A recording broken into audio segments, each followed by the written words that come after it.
Assalamualaikum warahmatullahi wabarakatuh. Yang saya hormati Bapak Zain Ahmad Fauzi selaku dosen pengampu mata kuliah pembelajaran kelas rangkap.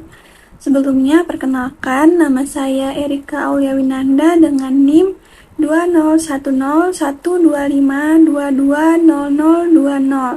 dari kelas 6E PGSD dengan nomor absen 31. Jadi di sini saya akan menjelaskan terkait pembelajaran kelas rangkap yang sudah saya pelajari pada semester ini. Seperti yang dapat kita ketahui bahwa Indonesia itu memiliki pulau yang tersebar luas. Nah, maka dari itu tidak dapat kita pungkiri bahwa di Indonesia ini mengalami beberapa masalah dari segi distribusi atau penyebaran dan juga masalah dalam perbedaan. Salah satu contohnya itu masalah dalam distribusi penyebaran guru, yang mana penyebaran guru kurang merata ini seperti kita lihat pada contohnya itu di berbagai daerah pelosok, desa terpencil itu masih ada yang kekurangan guru. Bahkan di kota-kota yang besar saja itu masih ada kekurangan guru.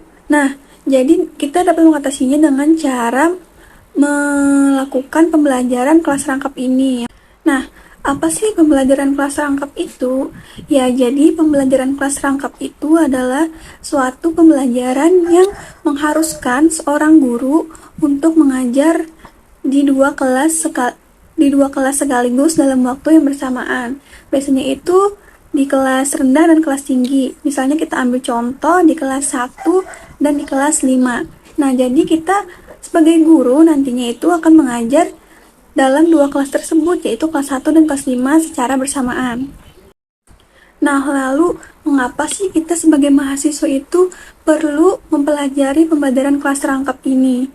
Nah, kita ini kan sebagai mahasiswa dari Fakultas Keguruan, yang mana insya Allah nantinya itu akan menjadi guru. Khususnya kita sebagai mahasiswa PGSD nih, pastinya kita kan kemungkinan besarnya untuk menjadi guru di sekolah dasar.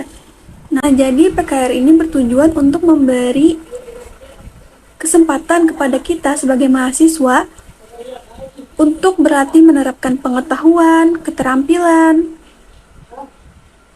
dan sikap yang telah diperoleh melalui berbagai mata kuliah dalam pengelolaan kegiatan PKR ini. Adapun untuk manfaat dari mempelajari pembelajaran kelas rangkap ini, diantaranya yang pertama yaitu memberikan pemahaman, penyegaran, dan teknis pelaksanaan mode pembelajaran PKR di kelas. Yang kedua, sebagai alternatif pendekatan untuk mengatasi kekurangan guru yang ada di Indonesia dan juga ketidakhadiran guru di kelas tanpa mengurangi intensitas pembelajaran. Nah, jadi kan biasanya tuh PKR ini tuh tidak hanya untuk sekolah-sekolah yang kekurangan guru saja, tetapi kan biasanya juga ada tuh sekolah yang gurunya itu tidak bisa berhadir, seperti misalnya sakit atau ada keperluan mendadak. Nah, itu bisa kita menerapkan model pembelajaran PKR ini. Lalu manfaat yang ketiga adalah pembelajaran itu menjadi lebih efisien daripada sistem pembelajaran mata pelajaran atau guru kelas. Nah, lalu ada beberapa alasan nih mengapa perlunya pembelajaran kelas rangkap itu. Alasan yang pertama itu alasan geografis. Nah, alasan geografis ini maksudnya misalnya ada lokasi atau tempat berlangsungnya pembelajaran itu terpencil atau jauh, lalu keterbatasan sarana transportasi, dan juga biasanya kan ada tempat tinggal penduduk yang lokasinya itu berjauhan dengan tempat pembelajaran berlangsung. Nah, jadi dengan adanya PKR ini bisa mengatasi masalah-masalah tersebut.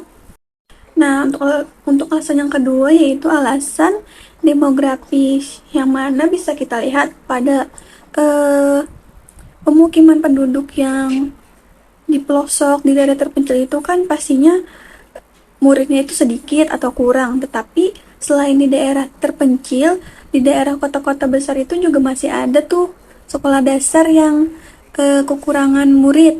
Nah, jadi agar tidak terjadi pemborosan dalam tenaga guru, bisa kita terapkan pembelajaran kelas rangkap ini. Lalu alasan yang ketiga yaitu kekurangan guru. Nah, meskipun kita mikirnya nih, guru di Indonesia ini sudah cukup atau tidak kekurangan, tapi bisa kita lihat lagi di daerah terpencil atau di daerah pelosok itu masih banyak yang kekurangan guru. Kenapa? Karena kadang dari gurunya sendiri tuh takut untuk ditugaskan ke daerah-daerah pelosok karena takut tidak bisa menyesuaikan diri dengan keadaan daerah tersebut.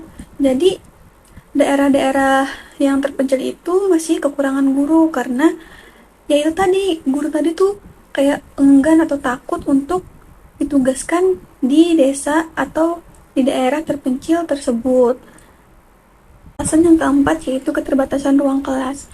Nah, untuk di daerah yang jumlah muridnya sedikit, tentunya itu kan tidak memerlukan banyak ruang kelas. Tetapi kita lihat lagi pada daerah lain, yang mana meskipun sudah mempunyai ruang kelas yang mencukupi,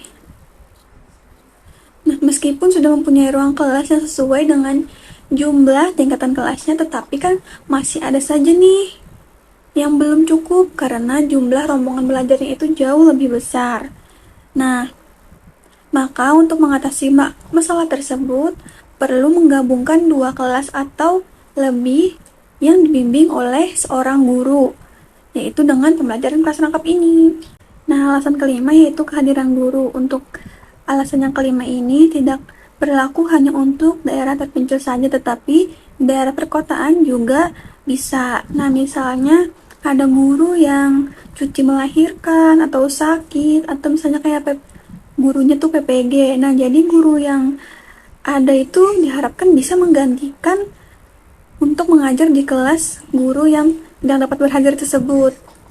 Lalu ada beberapa tujuan, fungsi, dan manfaat PKR yang perlu kita ketahui. Yang pertama yaitu quantity dan equity. Yang mana quantity itu adalah jumlah dan equity itu adalah pemerataan. Nah, dengan jumlah guru yang kita miliki saat ini, kita dapat memberikan pelayanan, pendidikan, dan pengajaran yang lebih luas lagi dan mencakup jumlah murid yang lebih besar jumlahnya. Nah, di samping itu kita juga mampu nih memberikan layanan yang lebih merata kepada peserta didik kita. Lalu yang kedua yaitu ekonomis. Nah, dengan adanya PKR ini mungkin bisa membantu pemerintah dan masyarakat mengurangi biaya pendidikan. Kenapa bisa dikatakan seperti itu? Karena dengan seorang guru atau hanya dengan beberapa orang guru saja, proses pelajaran itu sudah dapat berlangsung.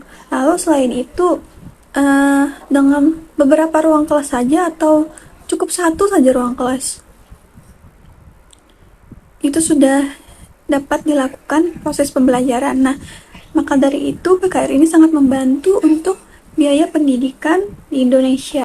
Yang ketiga itu pedagogis. Nah, sudah sering kali kan pendidikan kita ini dikritik sebagai sistem yang belum mampu atau kurang mampu dalam menghasilkan lulusan atau tenaga kerja yang mandiri. Nah, jadi lulusan kita ini biasanya juga dikritik orang sebagai lulusan yang kurang kreatif. Lalu berdasarkan pengalaman dari beberapa negara yang sudah menerapkan PKR ini menunjukkan bahwa pembelajaran kelas rangkap ini mampu meningkatkan kemandirian peserta didik. Nah, yang keempat yaitu keamanan. Nah, jadi dengan adanya PKR ini, maka pemerintah itu diharapkan mampu mendirikan sekolah yang lebih mudah dijangkau oleh anak-anak, sehingga itu juga dapat meminimalisir kekhawatiran orang tua terhadap keselamatan anaknya saat anaknya itu berangkat ke sekolah. Kan ada tuh yang orang tuanya tidak bisa mengantarkan langsung anaknya ke sekolah. Nah, selain dari tujuan, fungsi, dan manfaat PKR itu, ada juga beberapa prinsip dari PKR. Yang pertama, keserempakan kegiatan pembelajaran. Seperti yang sudah kita ketahui bahwa PKR itu kan mengajar di dua kelas atau lebih secara bersamaan. Nah, maka dari itu Prinsip utama dari PKR ini adalah kegiatan belajar mengajarnya itu secara bersamaan dan serempak. Lalu kegiatan belajar mengajar yang terjadi secara bersamaan itu harus mempunyai makna, yang artinya kegiatan tersebut harus sesuai dengan tuntutan kurikulum yang berlaku atau kebutuhan murid, dan pastinya pembelajaran itu dikelola dengan benar. Nah, prinsip yang kedua yaitu kadar waktu keaktifan akademik atau WKA yang tinggi. Nah, jadi dalam PKR ini tidak memberikan toleransi terhadap WKA yang hilang karena kurang terampilnya guru dalam mengelola kelas. Misalnya saja saat pembentukan berkelompok itu lambat dan perpindahan kelas yang memakan waktu lama. Nah, jadi makin banyak waktu yang terbuang, maka makin rendah kadar WKA-nya. Nah, lalu prinsip yang ketiga yaitu kontak psikologis guru dan murid secara berkelanjutan. Nah, jadi dalam PKR ini, guru itu harus berusaha dengan berbagai cara agar semua muridnya itu merasa mendapat perhatian dari guru secara terus-menerus. Nah, agar mampu melaksanakan hal tersebut, guru harus menguasai berbagai teknik pengelolaan dalam pembelajaran. Lalu, guru itu juga harus mampu melaksanakan tindakan instruksional dan tindakan pengelolaan kelas yang tepat.